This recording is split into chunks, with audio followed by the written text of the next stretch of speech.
Hello everyone, this is Shivam here and आज की इस वीडियो से हम स्टार्ट करने वाले हैं हमारी ऑर्गेनिक केमिस्ट्री का एकदम नया चैप्टर, एकदम नई सीरीज स्टार्ट करने वाले हैं। और उस चैप्टर का नाम है मेरे पास रिएजेंट्स को स्टार्ट करने से पहले ही मैं आपको बता देता हूं कि रिएजेंट्स चैप्टर के जब आप हेडिंग डालो तो उसके आगे ही आप जो चांद सितारे लगाते हो वो लगा लो, क्योंकि मेरे पास रिएजेंट्स जो है ऑर्गेनिक केमिस्ट्री का one of the most important chapter है।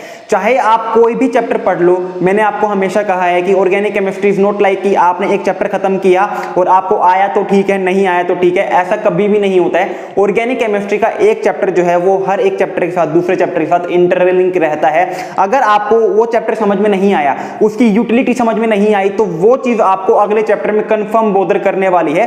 तो इसीलिए मैं चाहता हूं कि आप ऑर्गेनिक केमिस्ट्री कुछ इस तरीके से पढ़ें कि आपको जो नई चीज सामने आए उनका ऑलरेडी एक आइडिया हो, राइट। तो हमने जो है ऑर्गेनिक केमिस्ट्री के अंदर सबसे पहले कंप्लीट की थी जीओसी को लेके। जीओसी के अंदर हमने जितने भी इफेक्ट्स थे कि किस तरीके से मेरे पास एक ऑर्गेनिक मॉलिक्यूल जो है वो स्टेबलाइज हो सकता है, किस तरीके से मेरे को देखना है कि कहां पर इलेक्ट्रॉन डेंसिटी ज्यादा है, कहां पर इलेक्ट्रॉन डेंसिटी कम है, और वो कौन कौन से फैक्टर हैं जो कि मेरे किसी भी रिएक्टेंट को प्रोडक्ट में कन्वर्ट करने के टाइम पर ये बताते हैं कि ये कन्वर्ट होगा या नहीं होगा, जो कि सारा का सारा स्टेबिलिटी के अंदर हमारे पास इन्वॉल्व हो जाता है। तो उसके बाद जब हमने ये चीजें पढ़ ली है तो अब हमें आइडिया है कि मेरे को अगर इलेक्ट्रॉन का अटैक करवाना है, किसी इलेक्ट्रोफाइल का अटैक करवाना है या किसी न्यूक्लियोफाइल का अटैक करवाना है, तो वो कौन सी पोजीशन है जहां पे अटैक होगा। इसी वजह से मैंने आपको जीओसी पहले करवाई थी ताकि आगे जाके एटलीस्ट आपको इलेक्ट्रॉन डेंसिटी का खेल समझने में कोई भी प्रॉब्लम ना हो। तो आज की वीडियो से हम स्टार्ट करने वाले हैं रिएजेंट्स को लेके। तो मैं बता देता हूं आपको इसकी यूटिलिटी कि चाहे आप ऑर्गेनिक का कोई भी चैप्टर पढ़ लो, हेटेरोसाइक्लिक पढ़ लो, पेरीसाइक्लिक पढ़ लो, रिएक्शन मैकेनिज्म पढ़ लो, या फिर आप कोई और अदर चैप्टर कोई भी चैप्टर पढ़ लो, वहां पर अगर आपको रिएजेंट्स नहीं पता कि रिएजेंट्स का क्या होते हैं, इनका क्या रोल होता है, मेरे पास रिएक्टेंट को प्रोडक्ट में कन्वर्ट करने के टाइम पर जो एक एरो प्रेजेंट होती है उसके ऊपर जो स्पीशीज प्रेजेंट है वो क्या करके देगी मेरे को, तो आप जो है ऑर्गेनिक केमिस्ट्री में कहीं ना कहीं पीछे रह जाओगे, और मैं चाहता नहीं कि ऐसा बिल्कुल भी हो। तो आज की वीडियो से हम स्टार्ट करने वाले हैं रिएजेंट्स को लेके। तो सबसे पहली बात मेरे पास जो क्वेश्चन अराइज होता है वो ये है कि रिएजेंट्स आखिरकार होते क्या हैं। तो आज की वीडियो में हम कंप्लीट इंट्रोडक्शन देखने वाले हैं कि रिएजेंट्स होते क्या हैं, कौन कौन से रिएजेंट्स हमें पढ़ने हैं, क्या क्या काम वो कर सकते हैं, राइट। तो देखिए, मेरे पास कोई भी एक रिएक्टेंट है, उसको मैंने प्रोडक्ट में कन्वर्ट कर दिया।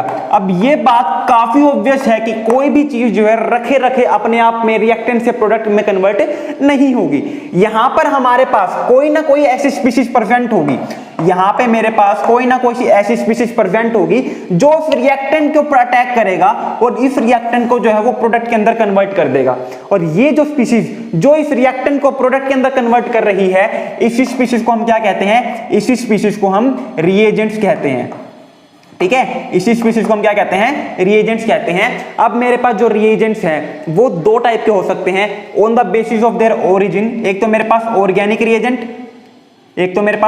रिएजेंट हो सकता है, एक मेरे पास इनऑर्गेनिक रिएजेंट हो सकता है। तो अगर मैं बात करूं हमारे चैप्टर की, तो जो हमारा चैप्टर है वो है ऑर्गेनिक का चैप्टर। तो हमें जो रिएजेंट्स की बात करनी है वो कौन से रिएजेंट्स की बात करेंगे, हम ऑर्गेनिक रिएजेंट्स की बात करेंगे।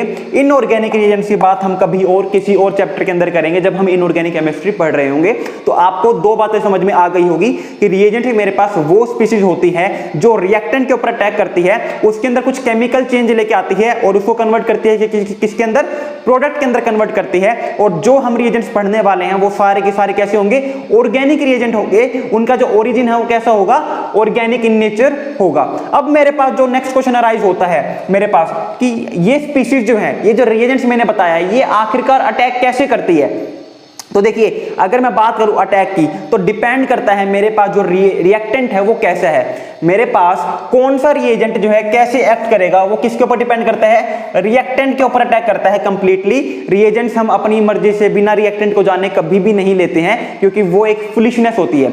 एग्जाम्पल के तौर पर मेरे पास अगर एक, मान लीजिए मेरे पास एक इलेक्ट्रॉन डेफिशिएंट कंपाउंड प्रेजेंट है, अगर मेरे पास एक इलेक्ट्रॉन डेफिशिएंट जो स्पीशीज प्रेजेंट है एज अ रिएक्टेंट, तो इसके सामने मैं इलेक्ट्रोफाइल को लेके क्या करूंगा, मेरे पास यहां पर एक रिएक्टेंट है जो कि कैसा है, इलेक्ट्रॉन डेफिशिएंट है, ठीक है। इसके सामने अगर मैं कोई भी एक इलेक्ट्रोफाइल ले लूं तो इलेक्ट्रोफाइल मेरे पास यहां पर क्या अटैक करेगा, कुछ भी अटैक नहीं कर पाएगा। क्यों? क्योंकि इसके पास इलेक्ट्रॉन डेंसिटी है ही नहीं, ये एक इलेक्ट्रॉन डेफिशिएंट कंपाउंड है। तो मेरे पास जो रिएजेंट हमें लेना है वो कंप्लीटली किसके ऊपर डिपेंड करेगा, रिएक्टेंट के ऊपर डिपेंड करेगा। On the basis of reactant मेरे पास जो ऑर्गेनिक रिएजेंट है वो दो टाइप के हो सकते हैं। एक तो क्या, एक तो मेरे पास इलेक्ट्रोफिलिक रिएजेंट, एक तो मेरे पास इलेक्ट्रोफिलिक रिएजेंट और दूसरा मेरे पास क्या होगा, न्यूक्लियोफिलिक रिएजेंट। दूसरा मेरे पास क्या होगा, न्यूक्लियोफिलिक रिएजेंट। ठीक है, अब क्वेश्चन अराइज होता है कि इलेक्ट्रोफिलिक रिएजेंट क्या होते हैं और न्यूक्लियोफिलिक रिएजेंट क्या होते हैं। तो देखिए इलेक्ट्रोफिलिक रिएजेंट की बात करता हूं तो देखिए कुछ बच्चे मेरे चैनल पर ऐसे भी हैं जिनको बिल्कुल भी आइडिया नहीं है, जिन्होंने जस्ट ऑर्गेनिक स्टार्ट की है अपने डर से बाहर आकर, तो थोड़ा सा उनको कंफ्यूजन ना हो तो थोड़ा सा समझा देता हूं। देखिए इलेक्ट्रोफाइल का मतलब क्या है, इसको दो पार्ट में ब्रेक कर दीजिए। एक इलेक्ट्रो, एक तो मेरे पास इलेक्ट्रो प्लस में फाइल, राइट। फाइल का मतलब होता है लविंग, फाइल का मतलब क्या होता है मेरे पास, लविंग, और इलेक्ट्रो का मतलब क्या होता है मेरे पास, इलेक्ट्रॉन। ठीक है, तो ये वो रिएजेंट होते हैं जो क्या होते हैं मेरे पास, इलेक्ट्रॉन लविंग इन नेचर होते हैं, जो इलेक्ट्रॉन लविंग इन नेचर होते हैं। अब हमें पता है किसी भी चीज को अगर इलेक्ट्रॉन की रिक्वायरमेंट है, अगर कोई भी रिएजेंट जो है वो इलेक्ट्रॉन लविंग है, तो उस रिएजेंट के ऊपर कहीं ना कहीं क्या होगा, या तो कोई पॉजिटिव चार्ज आ रहा होगा, या तो कोई पॉजिटिव चार्ज आ रहा होगा, या फिर वो क्या होंगे, इलेक्ट्रॉन डेफिशिएंट इन नेचर होंगे।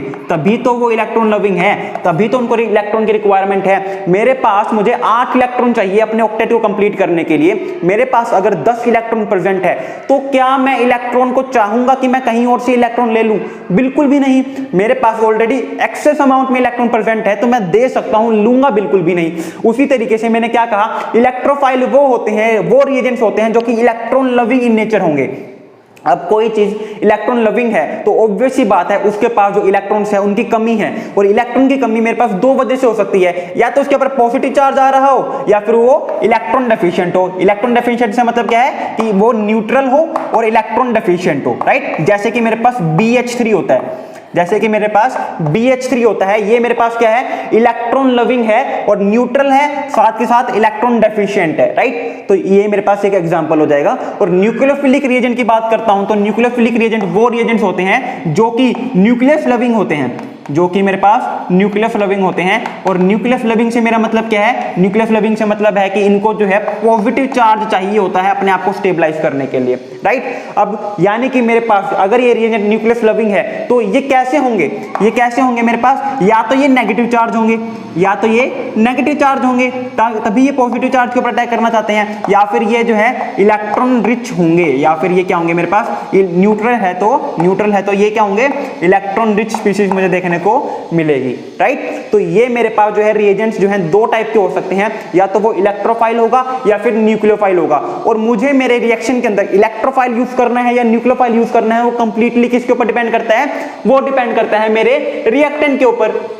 अगर मेरा रिएक्टेंट जो है वो इलेक्ट्रॉन रिच है, अगर मेरा जो रिएक्टेंट है वो इलेक्ट्रॉन रिच है, तो उसके ऊपर कौन अटैक कर देगा, इलेक्ट्रोफाइल, क्योंकि इलेक्ट्रोफाइल को इलेक्ट्रॉन की रिक्वायरमेंट होती है। और अगर मेरा रिएक्टेंट जो है वो इलेक्ट्रॉन डेफिशिएंट है, तो उसके ऊपर कौन अटैक कर देगा, न्यूक्लियोफाइल अटैक कर देगा, क्योंकि इनको जो है न्यूक्लियस की रिक्वायरमेंट होती है, पॉजिटिव चार्ज की रिक्वायरमेंट होती है। तो ये मेरे पास जो है रिएक्टेंट और रिएजेंट्स के बारे में थोड़ा थोड़ा जो है हम धीरे धीरे करके स्टेप बाय स्टेप जो है जानते चल रहे हैं।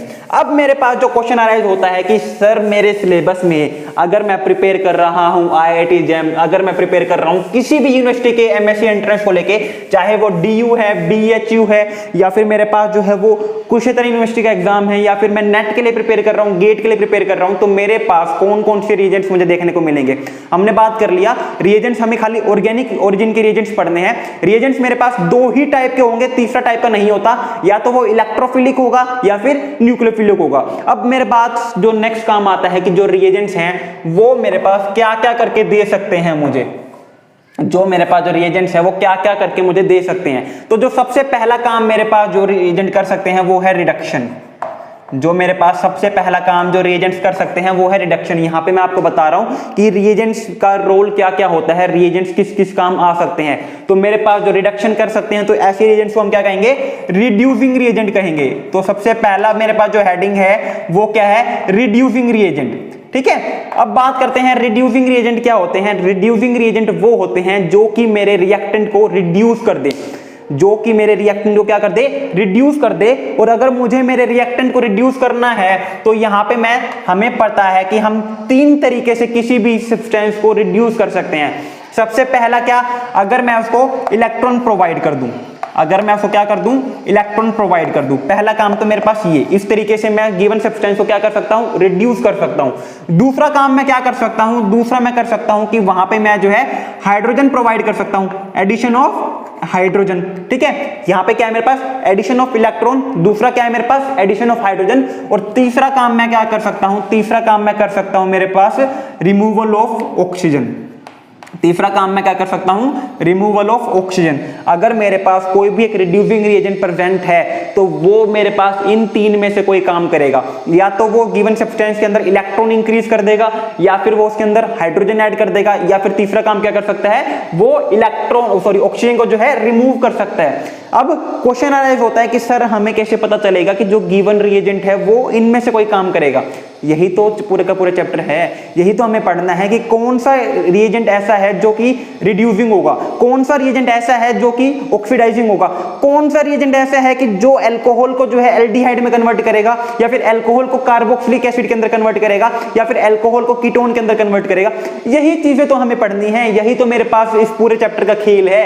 तो यहां पे मेरे पास कौन सा रिएजेंट क्या काम करेगा वो धीरे धीरे जब हम इनको पूरा डिटेल में पढ़ेंगे आपको समझ में आ जाएगा। आपको बस ये चीज याद रखनी है कि मेरे पास अगर लिथियम एल्यूमिनियम हाइड्राइड है तो लिथियम एल्यूमिनियम हाइड्राइड जो है वो एक रिड्यूसिंग रिएजेंट है, और ये क्या करता है मेरे पास, ये मेरे पास कीटोन या फिर एल्डिहाइड को क्या करेगा, ये मेरे पास कीटोन या फिर एल्डिहाइड को अल्कोहल में कन्वर्ट करता है। इतना याद ही तो करना है आपको कि लिथियम एल्यूमिनियम हाइड्राइड ये काम करता है, वो मेरा काम है, वो याद करवाना आपको मेरा काम है। किसी भी चीज को स्टार्ट करने के टाइम पर बिल्कुल भी टेंशन मत लिया करो, स्पेशली तब जब मैं आपको पढ़ा रहा हूं, क्योंकि अगर आप ये सोच के बैठोगे कि ये इतना मुश्किल है, ये हम कैसे याद करेंगे, ये चीज कैसे होगी, तो आप गलती कर रहे हो। क्यों, मैंने अभी आपको इंट्रोडक्शन देना स्टार्ट किया है, और अगर आप सिर्फ और सिर्फ इंट्रोडक्शन के बेस के ऊपर ये जज कर लेते हो कि नहीं मेरे बस की नहीं है, तो आप कहीं ना कहीं बहुत बड़ी गलती कर रहे हो। क्योंकि यही चीज आपको एमओटी के टाइम पे लगी थी, और मुझे पता है जिन्होंने भी मेरी एमओटी देखी है, जिनको भी एमओटी से डर था, जिन्होंने मेरी वीडियो देखी है एमओटी की, उनका सारा का सारा डर मुझे कंफर्म है भाग चुका है। मेरे पास कमेंट आए हैं, पर्सनल मैसेजेस आए हैं, उनको काफी पसंद आया है, उन्होंने ये तक बताया है सर हमें कभी पल्ले भी नहीं पड़ी थी ये चीज क्या होती है, और आज के टाइम पे हमें सच में नोटबुक उठाने की जरूरत नहीं है। तो मैं आपको हमेशा सेम एक ही बात कहता हूं, इंट्रोडक्शन के बेस के ऊपर कभी भी जज मत करो चैप्टर कितना आसान है कितना मुश्किल है, क्योंकि इंट्रोडक्शन जब मैं आपको इंट्रोडक्शन दे रहा हूं, जब आप कोई नया चैप्टर पढ़ रहे हो तो आपको पता ही नहीं है ना क्या है उसके अंदर क्या नहीं है। अभी मैंने आपको जो है हेडिंग्स बनवा दी कि इसके अंदर हमें ये पढ़ना है, इसके अंदर ये चीज होगी, इसके अंदर ये चीज होगी, ये हेडिंग्स है। अभी आपको इस चीज का पता थोड़ी ना है कि ये होगा कैसे, इसका मैकेनिज्म थोड़ी ना पता है अभी आपको। तो बिल्कुल भी टेंशन मत लेना, वो मेरा काम है आपके जहन में इस चीज को उतारना कि मेरे पास जो रिएजेंट है वो कैसे काम करेंगे, राइट। तो टेंशन नहीं लेनी है, बस अभी सुनते चलो, जानते चलो कि क्या क्या हो सकता है, रिएजेंट्स क्या क्या कर सकते हैं, क्या क्या मैं पढ़ सकता हूं इस चैप्टर के अंदर। अभी बस इतना जान रहे हैं हम इस वीडियो के अंदर, राइट। तो जो दूसरे रिएजेंट है मेरे पास वो क्या हो सकते हैं, वो क्या कर सकते हैं, ऑक्सीडेशन कर सकते हैं। वो क्या कर सकते हैं मेरे पास, ऑक्सीडेशन कर सकते हैं। अब ऑक्सीडेशन मेरे पास सिंपली दोबारा 3 तरीके से हो सकता है, एकदम रिवर्स ऑफ रिड्यूसिंग रिएजेंट। पहली बात तो जो रिएजेंट ऑक्सीडेशन करते हैं उनको हम क्या कहते हैं, ऑक्सीडाइजिंग रिएजेंट कहते हैं। उन रिएजेंट को हम क्या कहते हैं, ऑक्सीडाइजिंग रिएजेंट कहते हैं। और मेरे पास जो ऑक्सीडाइजिंग रिएजेंट है वो 3 तरीके से काम कर सकते हैं। पहली बात, रिमूवल ऑफ इलेक्ट्रॉन, इलेक्ट्रॉन को रिमूव कर दे। दूसरा काम वो क्या कर सकते हैं, दूसरा काम कर सकते हैं वो रिमूवल ऑफ हाइड्रोजन, वहां से हाइड्रोजन को रिमूव कर दें। और तीसरा काम वो क्या कर सकते हैं, एडिशन ऑफ ऑक्सीजन। तीसरा काम क्या कर सकते हैं, एडिशन ऑफ ऑक्सीजन। इन 3 तरीके से मेरे पास कोई भी ऑक्सीडाइजिंग एजेंट जो है काम करता है। अब आपके माइंड में दोबारा आ रहा होगा सर हमें कैसे पता चलेगा कि ये रिएजेंट क्या काम करता है। देखिए रिएजेंट्स का हमेशा ना याद करना पड़ता है कि ये रिएजेंट्स क्या काम करता है। इट्स नॉट लाइक कि आपने जो है कोई भी एकदम अननोन रिएजेंट देख लिया और आप जो है उस अननोन रिएजेंट को देख के बता दोगे कि ऑक्सीडाइजिंग है, रिड्यूसिंग है। देखिए काफी हद तक है ना, कुछ रिएजेंट्स को देख के पता चल जाता है कि वो क्या कर सकता है, लेकिन हर एक रिएजेंट को देख के हम नहीं बता सकते कि वो क्या करेगा, किस एंड तक, किस हद तक मेरे रिएक्टेंट को प्रोडक्ट के अंदर कन्वर्ट करेगा।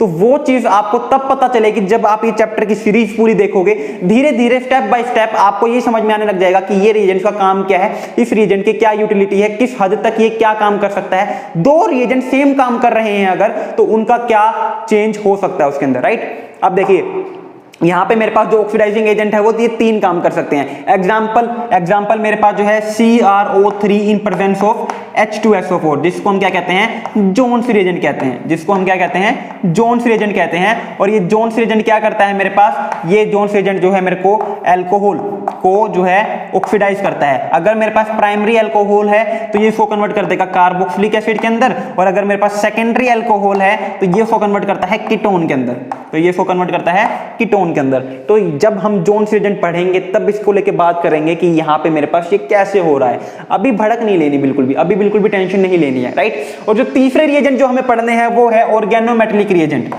जो तीसरे हमें रिएजेंट लेने हैं वो है हमारे पास ऑर्गेनोमेटेलिक रिएजेंट।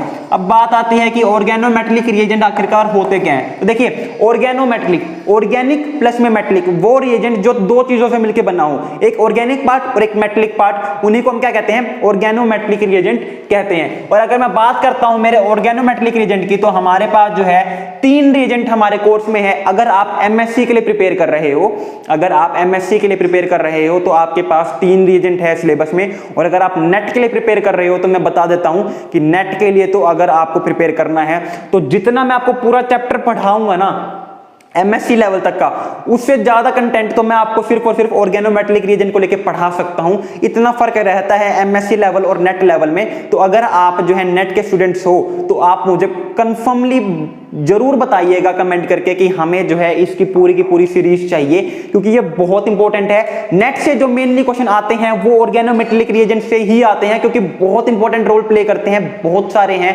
और बहुत डिफरेंट काम करते हैं, ठीक है। तो अगर मैं बात करता हूं एमएससी लेवल तक की, मैं स्पेसिफाई कर देता हूं, अगर मैं बात करता हूं एमएससी लेवल तक की, तो मेरे पास सिर्फ और सिर्फ तीन ही ऑर्गेनोमेटेलिक रिएजेंट है। एक मेरे पास क्या है, ऑर्गेनोलिथियम कंपाउंड RLI, एक मेरे पास ग्रिग्नार्ड रिएजेंट है RMGX, और मेरे पास एक है organocopper compound that is R2CuLi। ये मेरे पास जो है तीन ऑर्गेनोमेटेलिक रिएजेंट है जो कि मेरे कोर्स के अंदर हैं, जिसके बारे में मुझे पढ़ना है, जिसको लेके मुझे बात करनी है। तो आई थिंक आपको इतना समझ में आ गया होगा। समझने का कुछ नहीं था, बस एक बार जानना है कि मुझे क्या क्या पढ़ना है इस चैप्टर के अंदर, क्योंकि अभी मैंने जो है सिर्फ और सिर्फ हेडलाइंस बताई है, किसी भी चीज को मैंने अभी तक जो है एक्सप्लोर नहीं किया है कि आपको समझ में ना आए, ठीक है। अभी सिर्फ जानते चलो। अब बात करते हैं मेरे पास, जब मैं रिएजेंट्स को पढ़ ही रहा हूं तो रिएजेंट्स को लेके मुझे बहुत इंपॉर्टेंट बात करनी है एक, दैट इज कंडीशंस को लेके। रिएजेंट्स के अंदर मुझे एक बहुत इंपॉर्टेंट बात करनी है और वो बात है कंडीशंस को लेके। मेरे अंदर जब मैं रिएक्शंस करवा रहा हूं तो मेरे पास जो कंडीशंस हैं वो बहुत इंपॉर्टेंट रोल प्ले करती हैं। जैसे कि मेरे पास मान लीजिए एक रिएक्टेंट है, ठीक है। इस रिएक्टेंट के सामने मैंने क्या किया, एक रिएजेंट डाल दिया और इसने इसको क्या कर दिया, प्रोडक्ट में कन्वर्ट कर दिया। और यहां पे मेरे पास कंडीशन क्या थी, सोलवेंट था मेरे पास S1, एक पर्टिकुलर सोलवेंट था मान लीजिए S1, एक टेम्परेचर था T1, एक टेम्परेचर था T1 और एक प्रेशर था मान लीजिए P1, एक प्रेशर था मेरे पास P1 और इसने कन्वर्ट कर दिया इसको मिलके P प्रोडक्ट 1 के अंदर, ठीक है। अब एक बहुत इंपॉर्टेंट बात पता है क्या, अगर मैं इन तीनों में से, ये मेरे पास क्या है, ये मेरे पास रिएक्शन कंडीशंस हैं, ये तीनों मैंने क्या दी है, ये मैंने तीनों रिएक्शन कंडीशंस दी हैं।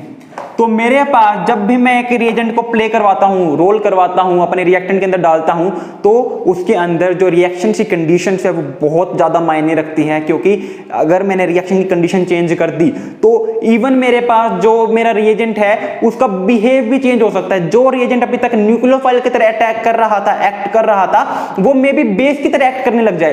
तो on the basis of conditions मेरे पास रिएक्शन कंडीशन जिसे हम कहते हैं, मेरा रिएजेंट जो है डिफरेंट काम कर सकता है।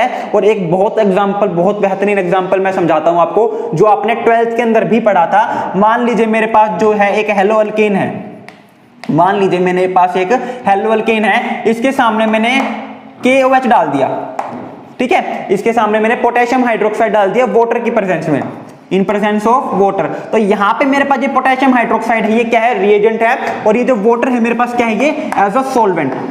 ये वाटर मेरे पास क्या है एज अ सोलवेंट, और यहाँ पे मेरे पास क्या होगा, यहाँ पे मेरे पास K पॉजिटिव OH नेगेटिव बनेगा, यानी कि यहाँ पे मेरे पास क्या आ रहा है OH नेगेटिव आ रहा है, इसके पास इलेक्ट्रॉन डेंसिटी ज्यादा है, तो इलेक्ट्रॉन डेंसिटी ज्यादा है तो क्या करेगा, ये एक पॉजिटिव सेंटर के ऊपर अटैक करना चाहेगा, और अगर ये पॉजिटिव सेंटर के ऊपर अटैक कर रहा है तो ये क्या हो जाएगा मेरे पास एज अ न्यूक्लियोफाइल, ये किसकी तरह बिहेव करेगा एज अ न्यूक्लियोफाइल। यही मैं आपको उस टाइम पे समझा रहा था इलेक्ट्रोफाइल क्या होते हैं, न्यूक्लियोफाइल क्या होते हैं। अब देखिए यहां पे मैंने आपको जो है जीओसी करवा दी, मैंने आपको जीओसी क्यों करवाई है, ताकि आपको इलेक्ट्रॉन डेंसिटी समझ में आए। अब मुझे पता है कोई भी RX बॉन्ड होता है तो X मेरे पास क्या करते हैं माइनस आई इफेक्ट शो करते हैं, X क्या करते हैं मेरे पास, अगर हेलोजन है तो माइनस आई इफेक्ट शो करते हैं, और अगर ये माइनस आई इफेक्ट शो करेंगे तो इनके ऊपर कैसा चार्ज आएगा डेल्टा नेगेटिव, इनके ऊपर कैसा आएगा डेल्टा पॉजिटिव चार्ज देखने को मुझे मिलेगा। तो इसके ऊपर डेल्टा पॉजिटिव है, इसके ऊपर डेल्टा नेगेटिव है। ये मेरे पास क्या एक न्यूक्लियोफाइल है जिसके ऊपर OH नेगेटिव है, जिसको इलेक्ट्रॉन्स की नहीं बल्कि पॉजिटिव सेंटर की रिक्वायरमेंट है।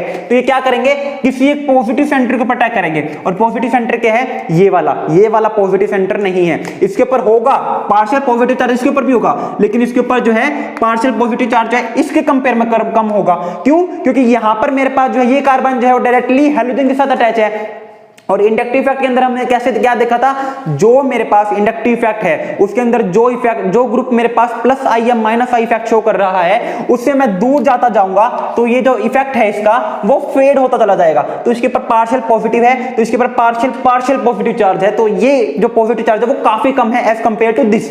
और ये मेरे पास क्या है एक न्यूक्लियोफाइल है, तो ये इसके ऊपर अटैक करेगा और यहां से ब्रोमीन निकल जाएगा, और मुझे क्या देखने को मिलेगा CH3 CH2OH, एक अल्कोहल देखने को मिल जाएगा। ये अल्कोहल और ये प्रोडक्ट कब देखने को मिला, जब मैंने कंडीशन में जो सॉल्वेंट है वो क्या लिया था, पानी लिया था, ठीक है। वहीं अगर मैं बात करता हूं सेम रिएक्टेंट की, अगर मैं बात करता हूं सेम रिएक्टेंट की, अगर मैं बात करता हूं सेम रिएजेंट की, अगर मैं बात करता हूं डिफरेंट कंडीशन की, दैट इज सॉल्वेंट मैंने अब की बार क्या कर दिया इथेनॉल, सॉल्वेंट अब की बार मैंने वाटर की जगह क्या कर दिया इथेनॉल कर दिया, तो यहां पे मेरे पास आएगा तो OH नेगेटिव ही, लेकिन इस कंडीशन की वजह से इथेनॉल कंडीशन की वजह से अब की बार ये क्या करेगा, ये एज अ बेस रिएक्ट करेगा, एक्ट करेगा, ना कि न्यूक्लियोफाइल। और क्या करते हैं बेस जो है हाइड्रोजन एब्स्ट्रैक्ट करते हैं, हाइड्रोजन एब्स्ट्रैक्ट करते ही यहां पे क्या बन जाएगा मेरे पास, हाइड्रोजन एब्स्ट्रैक्ट करते ही यहां पे मेरे पास नेगेटिव चार्ज बन जाएगा, और यहां पे मेरे पास जो है नेगेटिव यहां से हाइड्रोजन एब्स्ट्रैक्ट नहीं करेगा, यहां से हाइड्रोजन एब्स्ट्रैक्ट करेगा, ठीक है, यहां से हाइड्रोजन एब्स्ट्रैक्ट करेगा, और हाइड्रोजन एब्स्ट्रैक्ट करते ही इसके ऊपर क्या बन जाएगा मेरे पास, इसके ऊपर मेरे पास नेगेटिव चार्ज बन जाएगा, और ये नेगेटिव चार्ज क्या करेगा पॉजिटिव सेंटर को ढूंढेगा। ऑब्वियस सी बात है, किसी के ऊपर इलेक्ट्रॉन डेंसिटी ज्यादा है तो वो क्या ढूंढता है, पॉजिटिव सेंटर ढूंढता है। मुझे पता है इसके ऊपर डेल्टा नेगेटिव, इसके ऊपर डेल्टा पॉजिटिव, सबको पता है, मुझे नहीं, जिन्होंने मेरी जीओसी के कंप्लीट वीडियोस देखी है उन सबको पता है ये बात। तो ये क्या करेगा, इसके साथ इंटरेक्ट करेगा, और पॉजिटिव और नेगेटिव मिलके ही तो एक बॉन्ड बनाते हैं, तो ये यहां पर जब अटैक करेगा तो ये ब्रोमीन निकल जाएगा, और मुझे क्या देखने को मिल जाएगा, एक अल्कीन देखने को मिल जाएगी। तो देखिए सेम रिएक्टेंट सेम रिएजेंट, बस कंडीशन डिफरेंट, और कंडीशन थोड़ी सी डिफरेंट करते ही क्या बन गया, पूरा का पूरा प्रोडक्ट चेंज हो गया। यहां पे मेरे को अल्कोहल देखने को मिल रहा है और यहां पे मेरे पास जो है अल्कीन देखने को मिल रही है। इसलिए मैंने आपको कहा कि जब मैं रिएजेंट को प्रोवाइड करूंगा आपको, जब आप रिएजेंट का काम देखोगे तो आपको जो है रिएक्शन कंडीशंस के ऊपर मेनली फोकस करना है, क्योंकि थोड़ी सी रिएक्शन कंडीशन चेंज करते ही मेरे पास जो मेरा रिएजेंट का रोल है वो चेंज हो जाएगा, जो प्रोडक्ट बन रहा है वो चेंज हो जाएगा। तो ये था आज की वीडियो के बारे में, जिसके अंदर हमने बात की है रिएजेंट्स क्या होते हैं, रिएजेंट्स कितने टाइप के होते हैं, कौन कौन से रिएजेंट्स हमारे कोर्स में हैं, एंड मोस्ट इंपोर्टेंट बात कि रिएजेंट्स जो हैं वो रिएक्शन कंडीशन के ऊपर किस तरीके से डिपेंड करते हैं। और कल से हम स्टार्ट करने वाले हैं हमारे सबसे पहले reagent, that is reducing reagent. I hope video अच्छी लगी होगी। कोई भी डाउट हो, कोई भी क्वेरी हो, कमेंट सेक्शन में कमेंट कर देना। इंस्टाग्राम पे मैसेज ड्रॉप आउट कर सकते हो, या फिर टेलीग्राम पे आप जो है मैसेज ड्रॉप आउट कर सकते हो। इन दोनों ही सोशल मीडिया अकाउंट्स का लिंक आपको डिस्क्रिप्शन बॉक्स में मिल जाएगा। So thank you very much, have a good day. Hello everyone, this is Shivam here.